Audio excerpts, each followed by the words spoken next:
Hello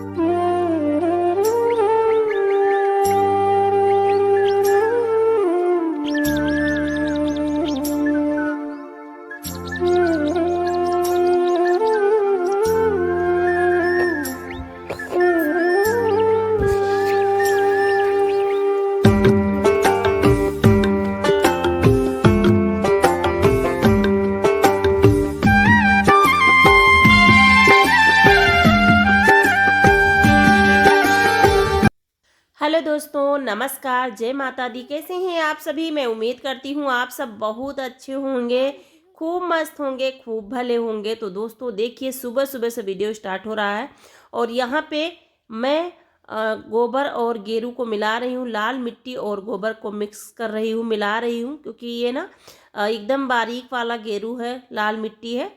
एक ढोक्का वाली आती है, मतलब जो मिट्टी की तरह रहती है बड़े बड़े में, और ये एकदम बारीक वाला था, तो मैं इसे मिला रही थी ताकि देखिए कितना डालने पर अच्छा सा कलर आ जाए। और गौरा देख रही हैं कि क्या है इसमें, जो ये मुझे नहीं दे रही हैं, इनको नहीं पता क्या है इसमें, तो ये देख रही थी। तो मैं इसे इकट्ठा कर रही हूँ, मिला रही हूँ। तो चलिए मिला लेते हैं, उसके बाद करने चलेंगे लिपाई। तो इसे मिला के और रख दी हूँ, और इधर मैं आ गई हूँ पट्टी बनाने के लिए। और भैया मोटा को तो हर जगह रहना है, तो मोटा देख रहे हैं किस चीज़ की पट्टी बना रही हैं, कैसे बना रही हैं, क्यों बना रही हैं, तो इनको ये सारी चीज़ पता होनी चाहिए। तो ये देख रहे थे, और मैं बस इसी से पट्टी बना दूंगी। काफ़ी टाइम के बाद मैं यहाँ पे लिपाई कर रही हूँ, क्योंकि बहुत ज़्यादा घर भी गंदा हो रखा है। और हमारे यहाँ आ गया है तिल चौथ, तो तिल चौथ का व्रत करना है, इसीलिए लिपाई पुताई होती है। उसके बाद आ रही मकर संक्रांति, तो मकर संक्रांति पे तो जो कुछ होगा वो दिखाऊंगी आपको। लेकिन अभी यहाँ पे हो रहा है हमारा लिपाई पुताई। तिल चौथ की जो सकट आती है, सकट चौथ की जो पूजा करनी है, उसी के उपलक्ष्य में लिपाई पुताई हो रही है। तो यहाँ पे भी देखिए, मैंने यहाँ ये पूरे आंगन में पट्टी बना दूंगी। उसके बाद लाल मिट्टी और गोबर से लिपाई करूँगी। तो पुताई कर लेती हूँ, पहले मैं पुताई कर लेती हूँ, उसके बाद में लिपाई स्टार्ट करूँगी। तो देखिए मैंने बॉर्डर बना दिया है, ऐसे ही पूरे आंगन में बॉर्डर बना दूँगी। तो यहाँ पे मैंने बॉर्डर बना दिया है, पुताई कर दी है सफ़ेद चूना से, और उसके बाद मैं लाल मिट्टी और गोबर से लिपाई करने लगी हूँ। तो स्टार्टिंग मैंने गैलरी से की है, गैलरी से पहले पुताई स्टार्ट कर दी हूँ। तो देखिए बस ऐसे ही लिपूंगी और पूरे आंगन में लिपाई कर दूंगी। तो लिपाई के बाद में घर अच्छा लगने लगता है, और हम लोगों का काम ही है साफ़ सफाई, लिपाई पुताई करना, और यही सब आप सभी को दिखाना। तो आप लोग प्लीज़ वीडियो को फुल वॉच ज़रूर करिए, और उसके बाद वीडियो को लाइक भी किया करिए। आप लोग लाइक करना भूल जाते हो, तो जो भी वीडियो देख रहे हैं प्लीज़ लाइक कर दीजिए आप लोग। तो देखिए किस तरह से मैं लिपाई कर रही हूँ। तो जो बॉर्डर बन जाता है ना, उसके बाद में बीच में लिपाई करनी होती है। तो थोड़ा सा मुश्किल, मतलब धीरे धीरे से करती हूँ, वैसे मैं फास्ट कर दूँगी वीडियो को।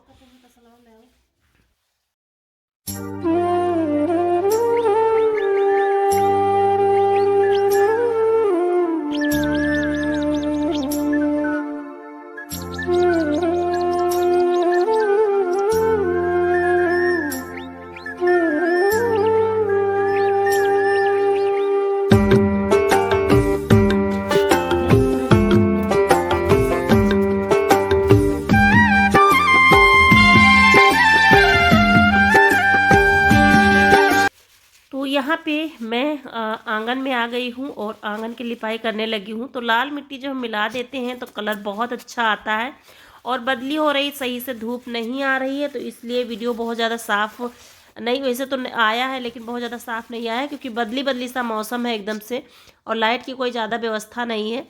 तो यहाँ तक मैंने लिपाई कर ली है, पुताई कर ली है। और लिपाई पुताई में ठंडी के महीने में तो भैया बहुत ज़्यादा दिक्कत होती है। तो सुबह से वीडियो मैंने स्टार्ट कर दिया था, लेकिन अभी थोड़ा सा लेट हो गया है काम करते करते, क्योंकि काम बहुत ज़्यादा रहता है। और लिपाई ठंड के मौसम में तो हाथ में गलन होने लगती है। लेकिन हम लोग अपने जो कच्चा घर है उसकी मतलब लिपाई पुताई नहीं करते हैं, तो अच्छा नहीं लगता है।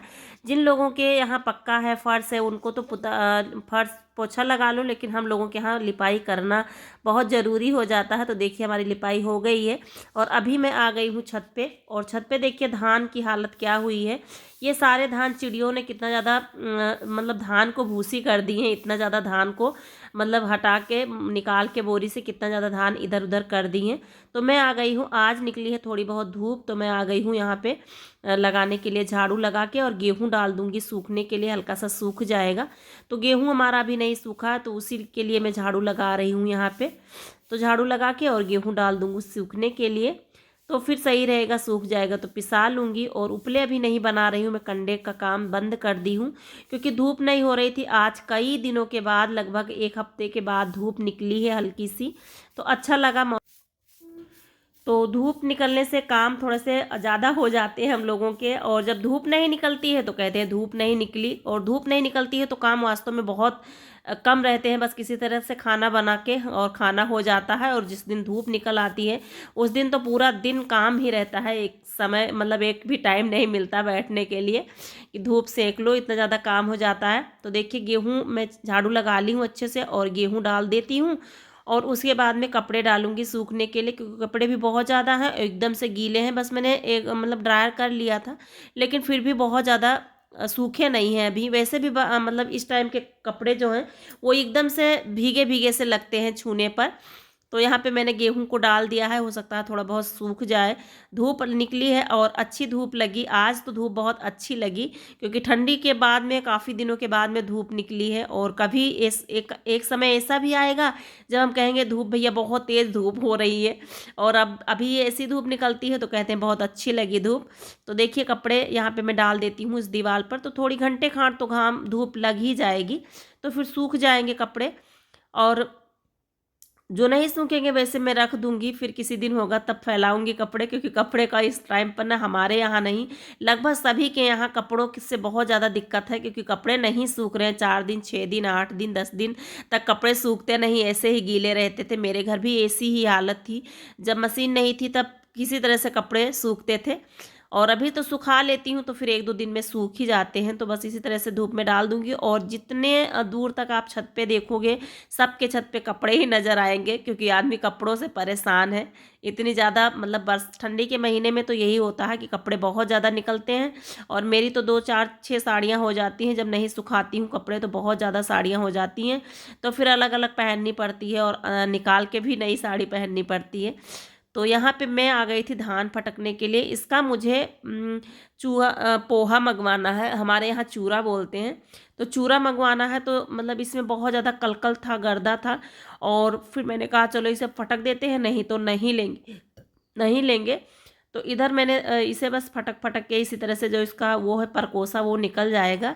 तो मैंने कपड़ा बांध लिया था सर पे, और बहुत ज़्यादा मतलब गर्दा था, इसमें धूल बहुत ज़्यादा थी, लेकिन फिर भी मैंने कहा चलो फटक के और डाल देते हैं, तो फिर बदल बदल लेंगे, कुटा लेंगे चूरा। तो फिर पोहा बनाऊंगी किसी दिन, और भी भूजने खाने के काम आएंगे। तो चलिए फटक के रख देते हैं इसको भी। तो यहाँ पे फटक के मैं रख दी हूँ, इसी बोरी में सारा धान को फटक के और रख दूँगी। और अभी मैं आ गई हूँ नीचे, तो देखिए कितने ज़्यादा बर्तन इकट्ठा करके रखे हुए हैं। तो सबसे पहले बर्तन को धुलूँगी, और काफ़ी टाइम लगता है, बर्तन धुलने भी काफ़ी टाइम लगता है। तो सबसे पहले मैं बर्तन को धुलूँगी और उसके बाद नहाऊँगी, क्योंकि बहुत ज़्यादा धूल हो गई है। क्योंकि मैं पछोर रही थी ना, फटक रही थी धान को, इसकी वजह से बहुत ज़्यादा मतलब धूल लग गई है मुझे। तो इसीलिए मैं बर्तन धुलने के बाद नहा लूँगी। तो चलिए बर्तन धुल लेते हैं फटाफट से। और बर्तन भी सुबह से इकट्ठा हुए थे, तो बहुत ज़्यादा बर्तन हो गए थे, और वैसे धूप मतलब धूप से आने का मन तो नहीं कर रहा था, मन कर रहा था कि धूप में ही बैठे रहें।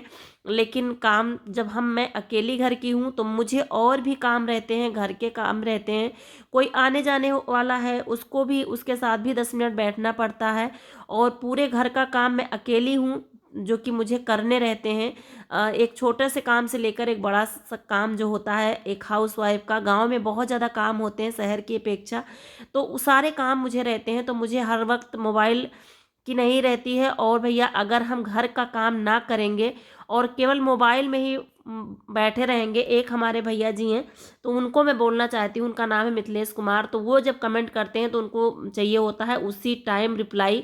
तो ऐसा नहीं है, अगर हम मोबाइल ही लेकर बैठे रहे तो एक दिन ऐसा आएगा कि घर से निकाल दिए जाएंगे कि भैया जाओ मोबाइल लेकर, मोबाइल से तुम्हारा खर्चा चल रहा है, तुम्हारा गुजारा हो रहा है, तो जाओ मोबाइल लेकर ही रहो, घर में नहीं रहने को मिलेगा।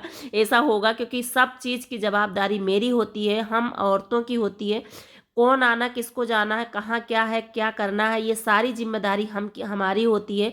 इससे हम टाइम निकाल कर अपना एक अलग से मेहनत करके वीडियो बनाते हैं, वीडियो को एडिट करते हैं, वीडियो को बनाते हैं। और जब तक यूट्यूब से पैसा नहीं आता तब तक सभी के मुंह खुले रहते हैं। सभी लोग कहते हैं भैया क्या कर रही हो, है पैसे तो मिलने नहीं है तुमको, क्या कर रही हो।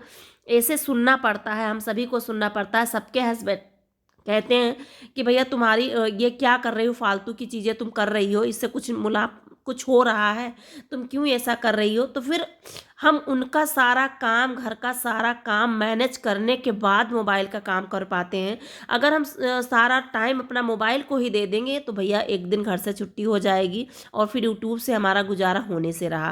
क्योंकि अभी तो कोई पैसे आ नहीं रहे हैं, और जब आएंगे तब तो शायद हो सकता है सभी के जो मुंह है उसमें ताला लग जाए। लेकिन अभी तो मतलब ऐसा नहीं है। अभी मैं तुरंत आपको रिप्लाई, तुरंत मैं खाली नहीं रहती हूँ कि तुरंत रिप्लाई करूँ, क्योंकि 2 घंटे मुझे वीडियो में लग जाते हैं। और उसके बाद में अपलोड करने के बाद में मैं घर का काम देखती हूँ, घर की जो चाय वगैरह है, सभी के लिए खाना, कपड़े, सारा कुछ मुझे मैनेज करना रहता है। इसीलिए मैं माफ़ी चाहती हूँ आपके हर कमेंट का तुरंत रिप्लाई नहीं कर पाती हूँ, इसके लिए मैं माफ़ी चाहती हूँ। और कैसा लगा आज का वीडियो दोस्तों ज़रूर बताइए कमेंट बॉक्स में। जो भी भाई बहन न्यू हैं वो प्लीज़ चैनल को सब्सक्राइब जरूर करें और अपना ढेर सारा स्नेह सपोर्ट मेरे साथ बनाए रखें। तो चलिए आज का वीडियो यहीं तक था, मिलती हूँ अगले वीडियो में, तब तक के लिए इजाज़त दीजिए। Bye bye and take care.